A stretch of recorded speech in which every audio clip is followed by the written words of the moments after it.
জন্য অপেক্ষা করতেছে, জান্নাতের বিছানা তোমাদের জন্য রেডি। কেন? তুই সূর্যের গরম যেন না লাগে, কারণ সূর্যের গরম লাগলে মাথার মগজগুলো টাস টাস করে ফেটে যাবে, একটা সেকেন্ডের আযাব সইতে পারবা না। আসো, কোনো হিসাব নাই, জান্নাতের 8টা দরজা খোলা, কোন দরজা দিয়ে ঢুকবা? আসো। ও এলাকার মা বোনেরা, 4 জন নারীকে জান্নাতের 8টা দরজা ডাকবে, এর মধ্যে একজন নারী হবেন আমার নবীর কলিজার বিবি। তো পেটে পাথর বেঁধে কালেমার দাওয়াত দিলেন আমার নবী, মা হারা ইতিম, বাবা হারা ইতিম।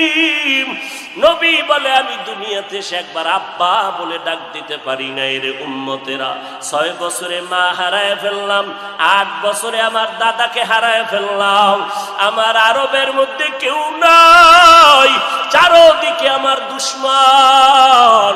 আমি কালেমার দাওয়াত